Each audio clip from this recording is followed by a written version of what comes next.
어제 녹화를 하면서 오늘 국무회의에서 과연 박근혜 대통령이 국회법 개정안에 대한 거부권을 행사할 것인가 하는 문제를 놓고 예측을 해봤는데 저는 전략기획위원장의 수명이 다 했나 봐요. 박근혜 대통령의 합리적 판단까지는 몰라도 그 정치적 감각, 동물적 감각만큼은 기대해 볼 수 있지 않을까 이런 생각을 했는데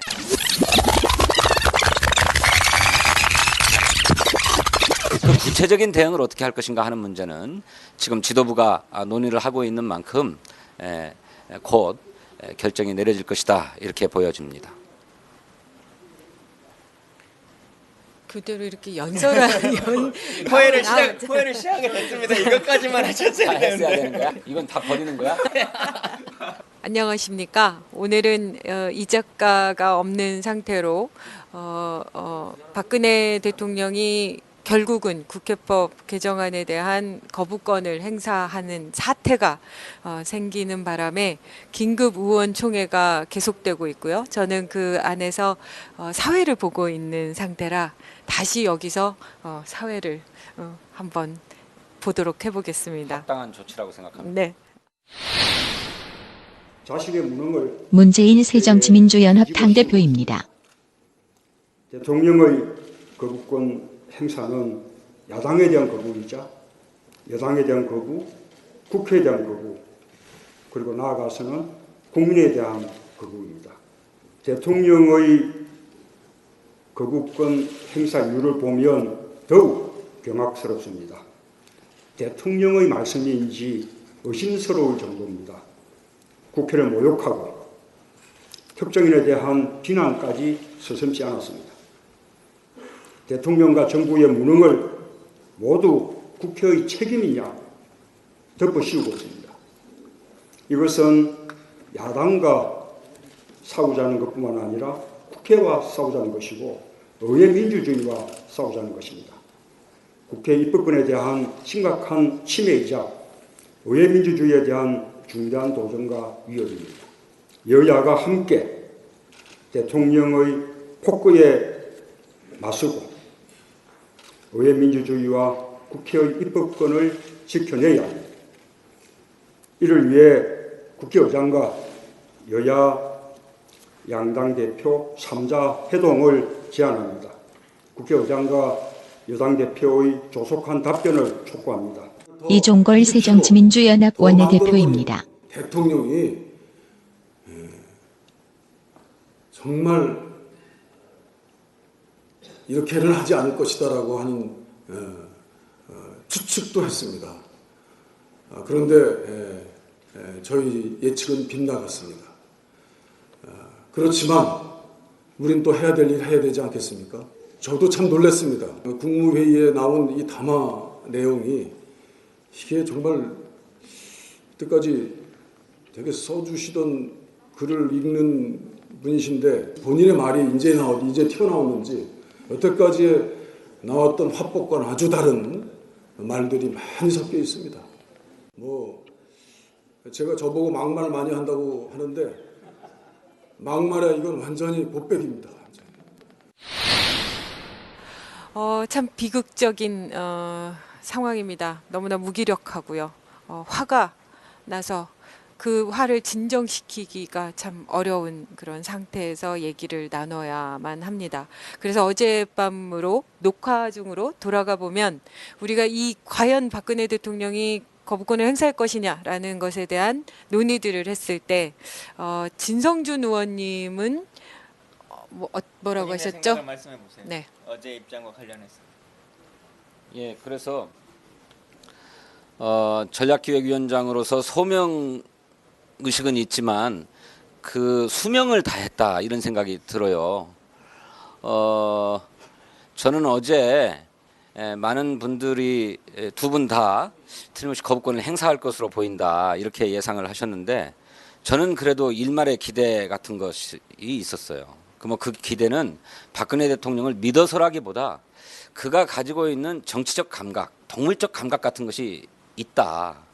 그래서 메르스 사태로 국민의 분노가 커지고 우려가 커지자 예정돼 있던 방미 일정을 취소하고 연기하는 이런 감각을 보여줬기 때문에 이번에도 그런 감각을 보이지 않을까 뭐 이런 생각을 했던 것이죠. 그런데 그것이 여지없이 빗나가 버렸습니다. 우리들 상상 밖에 있는 존재라는 것이죠. 박근혜 대통령이. 예. 네. 부끄럽습니다. 네.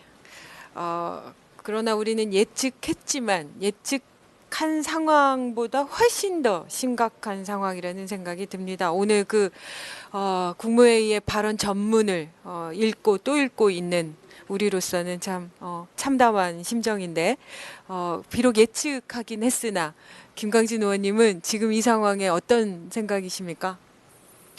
예, 저는 분명히 할 거라고 했어요. 그리고 그 타결의 이유가 유승민 대표일 거다 이렇게 말씀드렸는데 빨리 저희 당의 전략기획위원장으로 임명해 주시기를 다시 한번 촉구드리면서 예.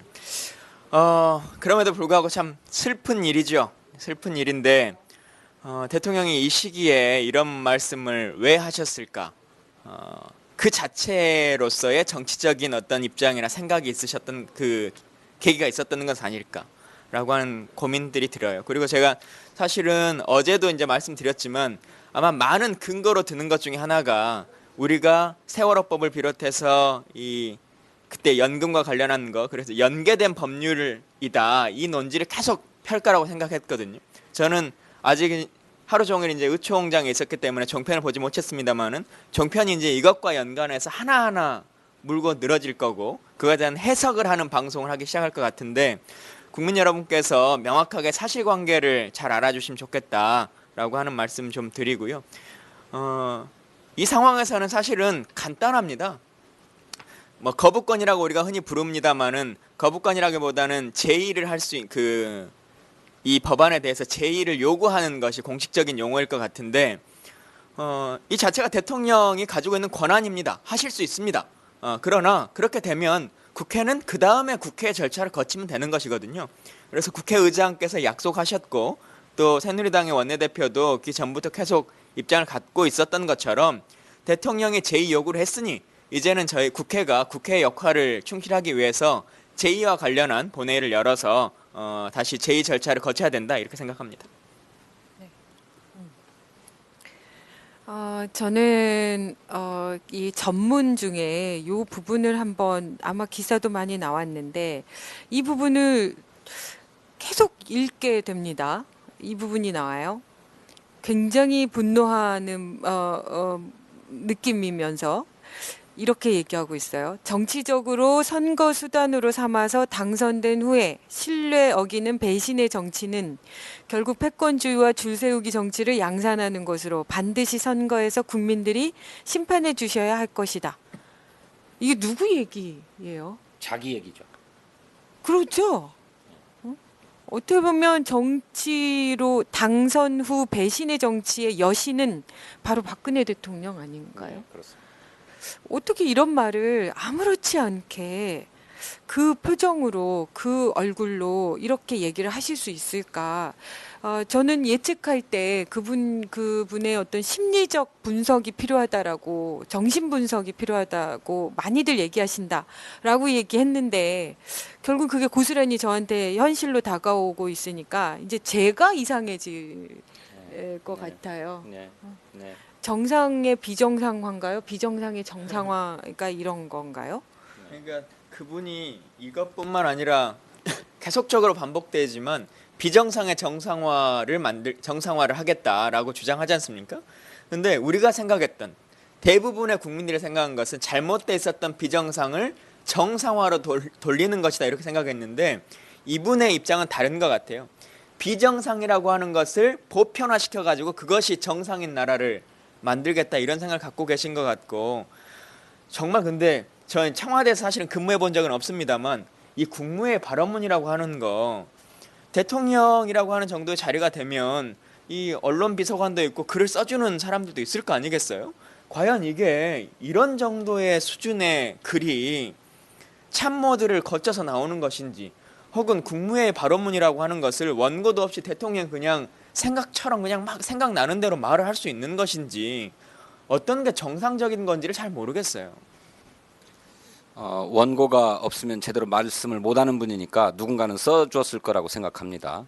원고 없이는 뭐 번역기가 필요한 분 아닙니까? 예, 써줬을 거라고 생각하는데 아까 우리 김광진 의원님 말씀하신 것처럼 단순히 국회법 개정안에 대해서 거부권을 행사하고 국회에서 제의해 줄 것을 요구한 수준이라면 뭐 호들갑 떨 것도 없습니다. 헌법이 정한 절차대로 또 국회법이 정한 절차대로 국회에서 제의하면 됩니다. 그 결과 재의결되든지 혹은 부결되든지 그것은 재의결이 되면 되는 대로 법률로 확정되는 것이니까 그런 거고 부결되면 부결의 책임은 또 누군가는 져야만 하는 것이겠죠. 그런데 문제는 제의를 요구하면서 그 내면에 깔려 있는 이 국회에 대한 뭐랄까요 이 폄훼 아주 일방적인 규정 이것이 대통령의 사고를 지배하고 있다. 그러니까 자신은 국가와 국민을 위해서 최선을 다하려 하고 있는데 정말로 사심없이 충성을 다하려고 하고 있는데 국회와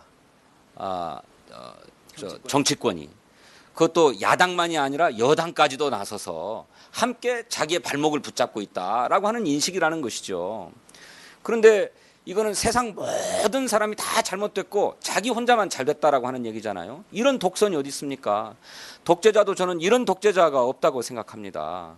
그런데 그런 얘기를 국무회의 석상에서 이렇게 얘기를 하고 그러면서 모든 책임을 국회와 정치권에 떠넘기고 있다고 하니 이것이 상생의 정치를 하겠다고 하는 대통령의 태도인지 또 국민의 통합을 이끌어야 될 대통령의 태도인지 모르겠어요. 대통령 말 맞다나 민생이 어렵고 경제가 어려우면 국론을 분열시키지 말고 통합시켜서 함께 힘을 모아가려고 해야 되는 것 아닙니까? 그런데 여기서는 갈라치고 있죠. 여당과 야당을 가르고 또 정부와 국회를 가르고 거기에 더 넘어서 또 호남도 갈라치고 있어요. 아시아 문화의 전당을 얘기하면서 저는 우리 진짜가 나타났다 해서 오늘 박근혜 대통령의 국무회의 발언 전문을 꼼꼼하게 분석해서 그것을 낱낱이 반박하는 그런 자리를 가졌으면 좋겠어요. 저도 진짜 동의합니다. 아우 보기 드물게 빽빽하게 A4 용지로 4장이나 돼요. 그래서 간만에 이렇게 접하게 된 박근혜 대통령의 내심을 확인할 수 있는 이 문건을 우리가 정말 제대로 검증하는 그런 기회를 가졌으면 좋겠다 이런 생각은 해봅니다. 어떻게 대응해야 된다고 보세요, 김광진 의원님? 어떻게 대응해야 된다고 보십니까? 저는 사실은 지금 우리가 어떤 걸 해야 될 상황이라고 생각하지 않습니다.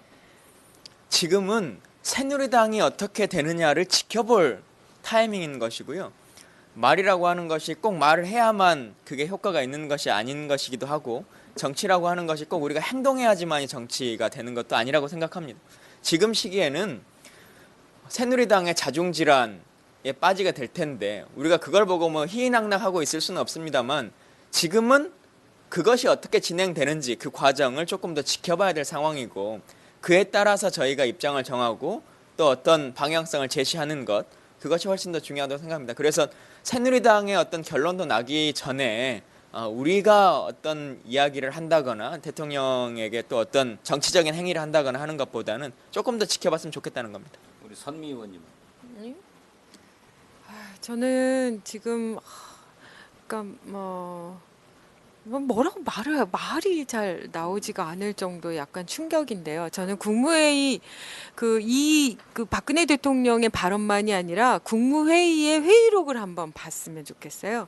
도대체 그 관련된 장관들이 이 사안에 대해서 어떻게 발언들을 했는지 오늘 기사 한번 보셨나요? 실제로 받아 적었어요. 그런가요? 실제로 그 오늘 기사에도 나왔는데 이 국회법 개정안에 대해서 그러니까 국회의 입법권의 실질화를 위해서 행정부의 그 위임 입법권에 대한 통제가 강화되어야 한다라는 내용의 그 법안들을 냈던 것이 쫙 나왔잖아요. 1999년부터 지금 현재 행정부의 장관으로 있는 많은 의원들을 겸했던 그런 분들의 그 법안 발의 내용들이 다 나와 있는데 정말 많았어요.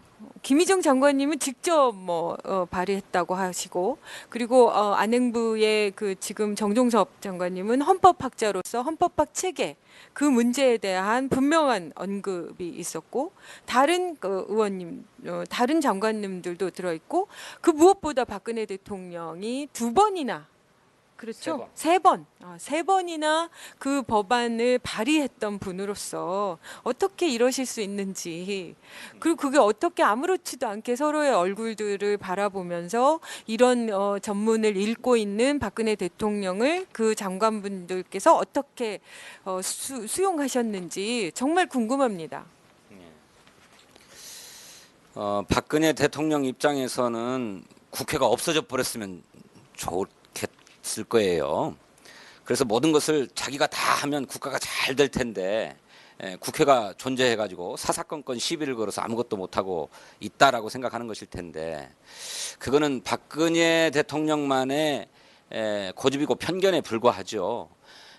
대한민국은 민주주의 국가이고 또 법치 국가이기 때문에 모든 행정행위가 법률로부터 비롯하는 것 아니겠습니까? 따라서 국회에서 반드시 입법이 필요하다고 생각합니다.